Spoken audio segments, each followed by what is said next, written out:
fé da geração de Josué. Mas o povo de Israel violou a lei da santa condenação.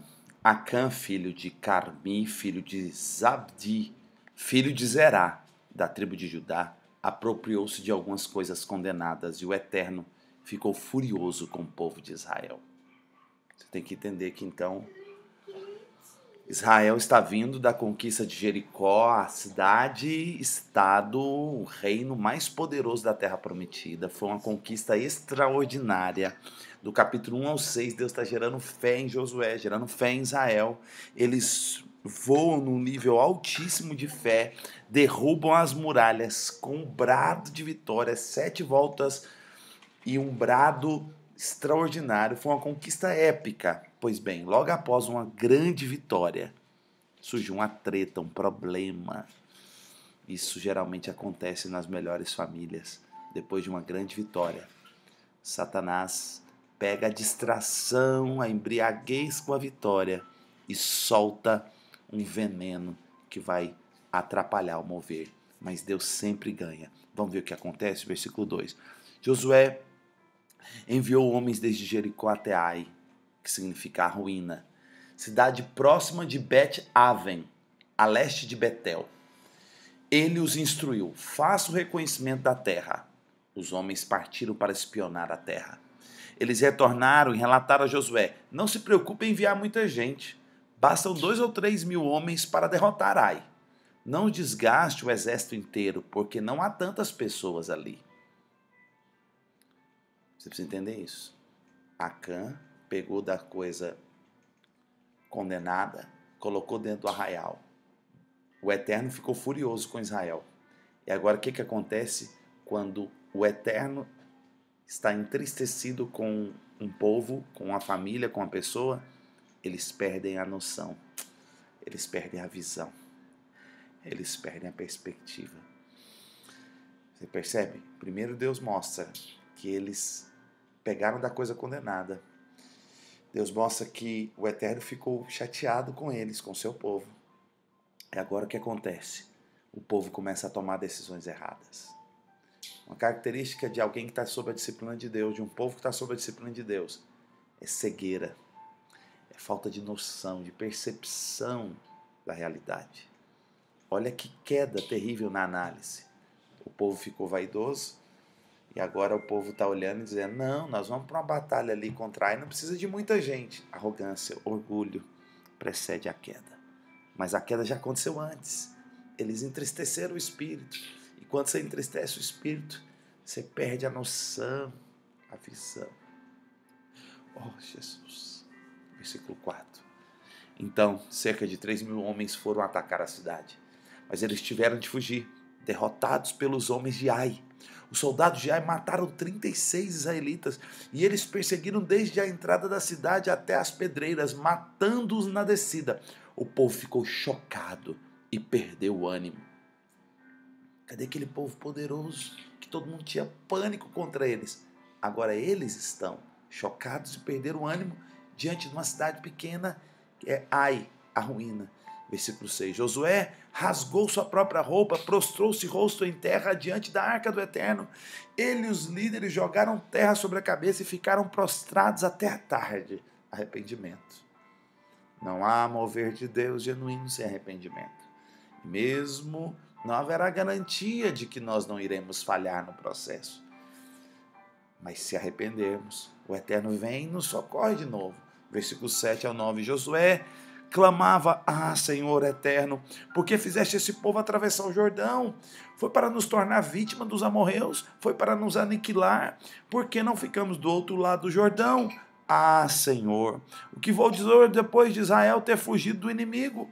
Quando os cananeus e todos os habitantes dessa terra souberem da nossa derrota, vão se ajuntar e acabar conosco. Pergunto, como vai ficar a tua reputação? Josué reage como muitos de nós cristãos, né?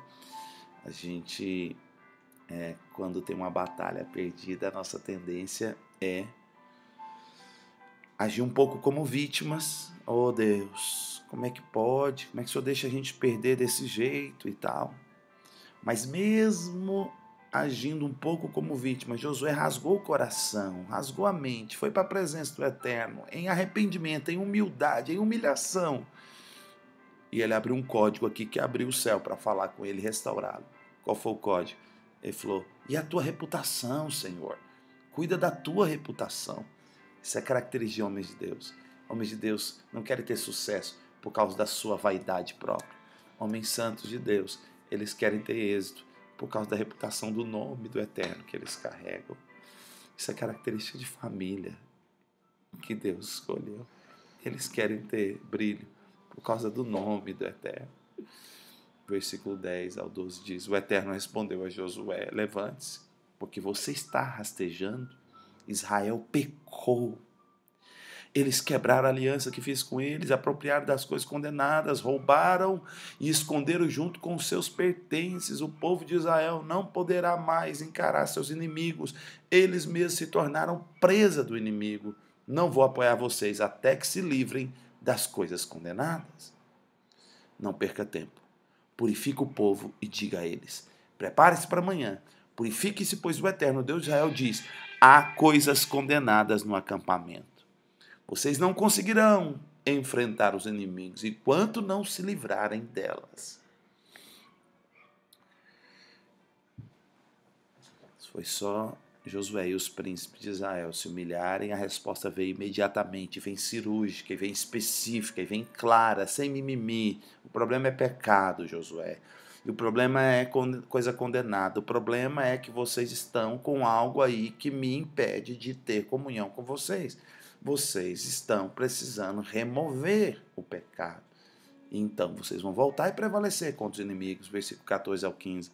Logo de manhã vocês serão convocados por tribos. A tribo que o Eterno apontar se apresentará, um clã por vez. E o clã que o Eterno apontar se apresentará, uma família por vez. E a família que o Eterno apontar se apresentará, um homem por vez. E quem for encontrado com as coisas condenadas será queimado, ele e tudo que possuir, porque quebrou a aliança do Eterno e cometeu loucura em Israel. Josué, versículo 16, levantou-se de madrugada e convocou Israel, tribo por tribo. A tribo de Judá foi separada, depois convocou os clãs separados pelos Zeraitas. Então chamou os Zeraitas e separou a família de Zabdi. E por fim chamou cada membro da família e separou Acã, filho de Carmi, filho de Zabdi, filho de Zerá, da tribo de Judá. Josué disse a Acã: meu filho, dê glória ao Eterno, o Deus de Israel. Faça a sua confissão a ele. Conte-me o que você fez. Não esconda nada de mim. Acã respondeu a Josué: é verdade, pequei contra o Eterno, o Deus de Israel. Eu fiz isto. Quando vi entre os despojos uma bela capa babilônica, 2 quilos de 400 gramas de prata e uma barra de ouro de 600 gramas, eu cobicei e me apropriei deles. Estão enterrados na minha tenda, com a prata por baixo. Josué enviou alguns mensageiros, correram para a tenda, ali encontraram os objetos enterrados com a prata por baixo. Eles trouxeram a Josué diante de todo o povo de Israel e do Eterno. Josué chamou Acã, filho de Zerá, reuniu a prata, a capa, a barra de ouro, seus filhos, filhas, bois, jumentos, suas ovelhas, sua tenda, tudo o que ele possuía. Todo Israel estava ali presente. Eles o conduziram para o vale de Acor, que significa vale da perturbação. Josué disse: porque você nos causou essa desgraça? Agora o Eterno vai trazer desgraça sobre você hoje mesmo. Então todo Israel apedrejou. Depois o queimou na fogueira. Eles fizeram uma pilha enorme de pedras sobre ele, que continua lá até hoje. Só assim o Eterno se acalmou. Por isso, o lugar chamado até os dias de hoje de Vale da Perturbação. Que situação grave. Que situação aguda. A família de Acã, que trouxe condenação e maldição para o arraial de Israel, foi condenada lá perto de Ai e removida da história do mover de Deus. E qual foi a queda? A queda foi pegar para si o que Deus disse que era para ele. Você vai ver lá no final de Josué, lá para os capítulos 20 e 21, que cada família de Israel recebeu os despojos superabundantes de todas as 36 cidades, as outras cidades, não a primeira. Então tudo que Acã quis pegar para si, mas o Eterno falou, não, o primeiro é para mim. Deus deu para todas as outras famílias de Israel. Tudo que Acã quis, Deus deu muito mais para as famílias de Israel. Só que Acã não soube esperar a hora de Deus. A coisa certa feita na hora errada vira coisa errada. A queda dos homens acontece recorrentemente pela cobiça de capa Babilônia, que nos representa vaidade, glória, a cobiça de ouro, de prata, de pedras preciosas. Agora tem um detalhe aqui muito importante. A família de Acã toda foi condenada, apedrejada e queimada. Por que Acã pereceu assim? Porque ainda não havia manifestado o rei dos judeus condenado na cruz. Se Acã tivesse o rei dos judeus condenado na cruz, ele poderia se esconder atrás da cruz e cada uma dessas pedradas e dessa fogueira cairia sobre Jesus e a família dele era absolvida dessa condenação. Nós estamos no Velho Pacto, nós estamos antes da obra da cruz consumada. Então, quantas famílias já perderam o mover de Deus por às vezes cobiçarem a capa babilônica, o ouro, a prata? Quantas igrejas perderam o mover de Deus, sucumbiram em Ai, porque caíram no pecado de Acã, nos caminhos de Acã. E a boa notícia é o seguinte: Jesus foi condenado lá na cruz, recebeu cada pedrada, cada maldição, foi consumido naquele Calvário, para que a sua casa, que possa ter vacilado um dia ou outro, seja absolvida e tenha um recomeço, tenha uma nova história e tenha uma redenção. Essa é a glória do Calvário. Mas a advertência está aqui. Não embriaguemos, pois, com a vitória gloriosa e não cobicemos aquilo que é do eterno. Não é nada de errado você querer ter abundância para sua casa, para sua geração. Mas aprenda a querer, em primeiro lugar, a abundância para a casa de Deus. E quem é a casa de Deus? A casa de Deus é o pobre, é a viúva e o órfão. São os presbíteros que se dedicam ao ensino da palavra e os apóstolos que se dedicam à expansão da obra de Deus. A casa de Deus são aquelas pessoas que se colocaram para trazer o reino dos céus para a terra e manifestá-lo em nome de Jesus. A casa de Deus é quando pessoas estão se reunindo no nome dele para se tornar uma expressão de Cristo. E ela é a prioridade do nosso investimento. Ela deve ser a prioridade das nossas conquistas. Em nome de Jesus.